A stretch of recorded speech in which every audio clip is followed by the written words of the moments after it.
Sanibonani Mahlabezulu, siyahlangana futhi kuhlelo lethu olithi lona Ndebele Secret and Confessions. Okwethu siyathumela ama-confession ngapha and then mina senzonifundela wona mina. Kwazi bani ngelilanga nawe ungazithola usuthola usizo kuma-comment section.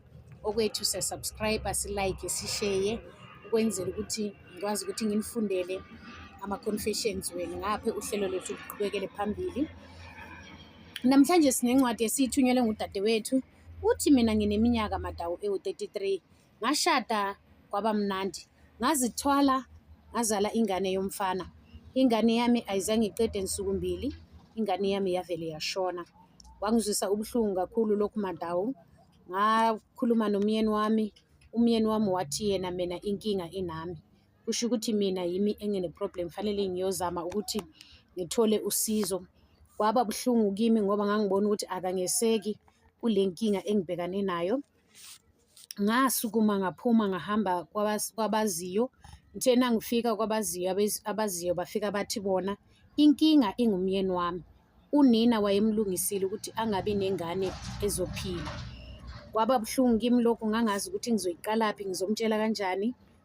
So kwathiwa as long as ngisase lapha kuleya muzi angizi kuba nengane ezophila. Kwangidabukisa lokho kakhulu, ngakhala kodwa ngangabi nomuntu engizokwazi ukuthi ngimtshele. Ngalanda umyeni wami, ngitheni mangifika kumyeni wami afika ngamchazela udaba lwami ukuthi lumi kanjani. Ngamchazela nokuthi umama wakhe nguye wayesenza lesi sigameko sasisehlela. Wabonakala engumuntu angabi nendaba nayo leyo nto leyo. Waqala wangithethisa wathi mina yimi engithanda abaprofiti, njalo ngizomhlukanisa noma wakhe. Saphila nomyeni wami singezwani, kwakungasazwana lapha ekhaya. Umyeni wami nami nomamazala sasingasazwani.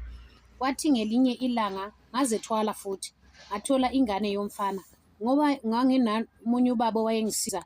Le ngane yakwazi ukuthi iphile, yaphila le ngane okweminyaka ewu-5. Ithe ma isine-5 years ingane yami yavuka ngelinye ilanga ingegulayo, ngingazi ukuthi inkinga yayo yini.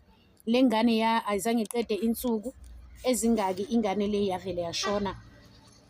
Ngakhala futhi ngangazi ukuthi ngenzeni. Ngasuka ngaphindela kulo yababa futhi wayeke ngangisiza ngaphambilini ukuthi ngikwazi ukuthi ngithole le ngane lena. Lo baba wafika wathi yena hayi akuhluphi lokhu mntanami, into engizoyenza nje ukuthi mina ngikwenzele ukuthi ukwazi ukuthi uthole ukuthi ngubani loya oyenza lento le. Wanginikeza umthandazo, wanginikeza wona, wathi ngihambe ngiyowuphosa emnyango kamamazala.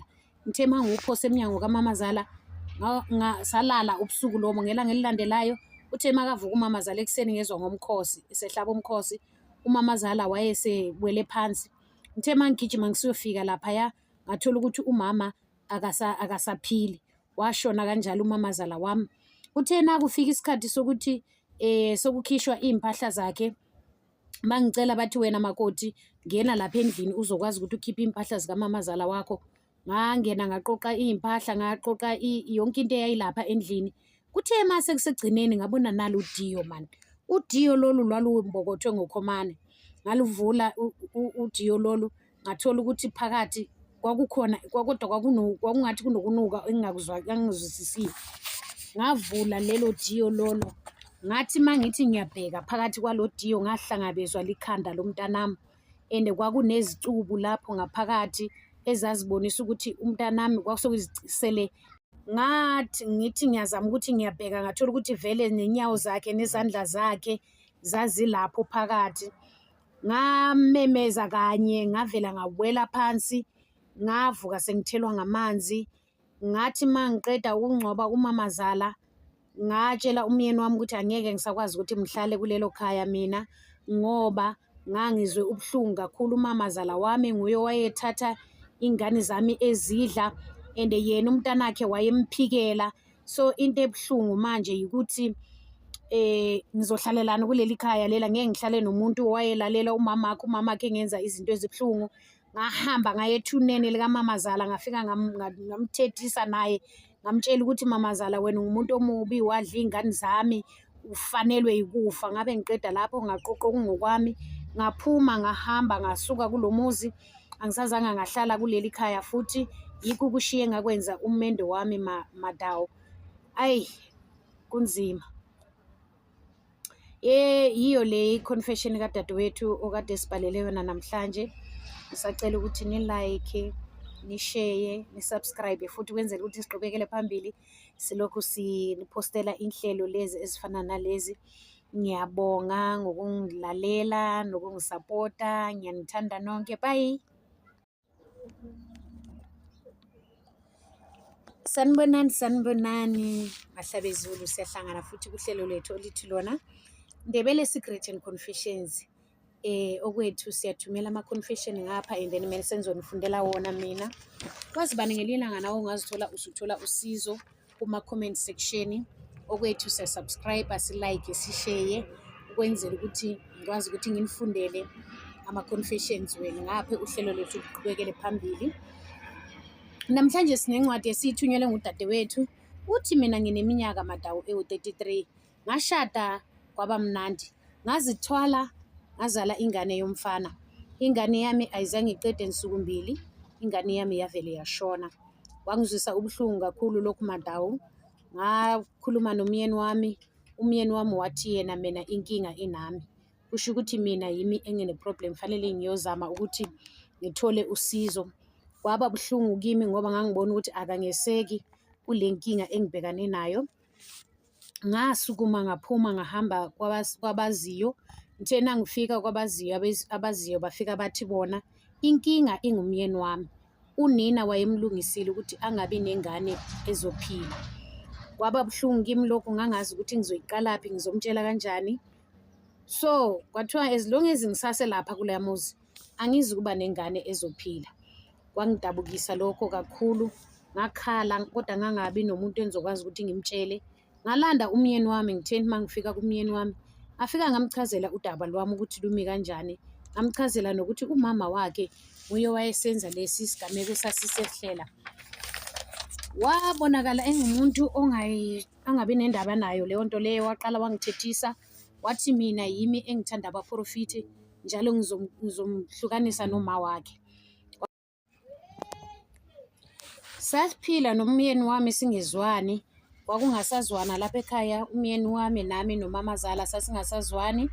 Kwathi ngelinye ilanga ngazethwala futhi ngathola ingane yomfana ngoba nganginamunye ubaba wayengisiza. Le ngane yakwazi ukuthi iphile.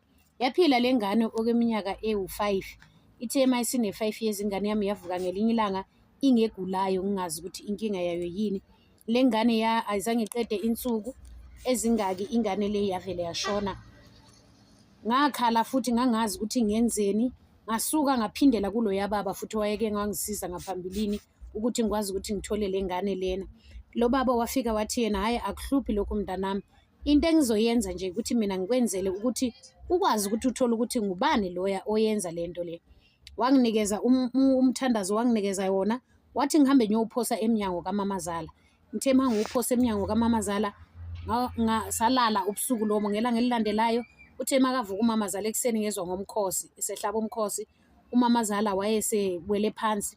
Ngithe mangigijima ngisiyofika laphaya ngathola ukuthi umama akasaphili, washona kanjalo uMamazala wami. Uthe nakufika isikhathi sokuthi sokukhishwa impahla zakhe, bangicela bathi wena makoti ngena lapha endlini uzokwazi ukuthi ukhiphe impahla zikaMamazala wakho. Ngangena ngaqoqa impahla, ngaqoqa yonke into eyayilapha endlini. Kuthe mase kusegcineni ngabona nalo udiyo man. Udiyo lolu lwalumbokothwe ngokhomane. Ngaluvula udiyo lolu ngathola ukuthi phakathi kwakukhona kodwa kwakungathi kunokunuka engingakuzwisisile. Ngavula lelo diyo lolo. Ngathi mangithi ngiyabheka phakathi kwalo diyo ngahlangabezwa likhanda lomntanami. And kwakunezicubu lapho ngaphakathi ezazibonisa ukuthi umntanami kwakusele. Ngithi ngiyazama ukuthi ngiyabheka ngathola ukuthi vele nenyawo zakhe nezandla zakhe zazilapho phakathi. Ngamemeza kanye ngavela ngawela phansi. Ngavuka sengithelwa ngamanzi. Ngathi mangiqeda ukungcoba uMamazala ngatshela umyeni wami ukuthi angeke ngisakwazi ukuthi mhlale kulelo khaya mina ngoba ngangizwe ubuhlungu kakhulu. uMamazala wami nguye wayethatha ingane zami ezidla and yena umntanakhe wayemphikela. So into ebuhlungu manje ukuthi ngizohlalelana kuleli khaya lela, ngeke ngihlale nomuntu owayelalela umamakhe engenza izinto ezibuhlungu. Ngahamba ngaya ethuneni likaMamazala, ngafika ngamthethisa naye, ngamtshela ukuthi Mamazala, wena ungumuntu omubi, wadla iy'ngane zami, ufanelwe yikufa. Ngabe ngiqeda lapho, ngaqoqa okungokwami, ngaphuma, ngahamba, ngasuka kulo muzi, angisazange ngahlala kuleli khaya futhi. Yikho ukushiya engakwenza umendo wami Madawu. Ayi, kunzima. Yiyo le confession kadadewethu okade sibhalele yona namhlanje.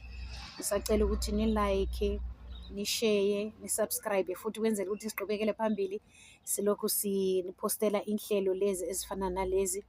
Ngiyabonga ngokungilalela nokungisapota. Ngiyanithanda nonke. Bye.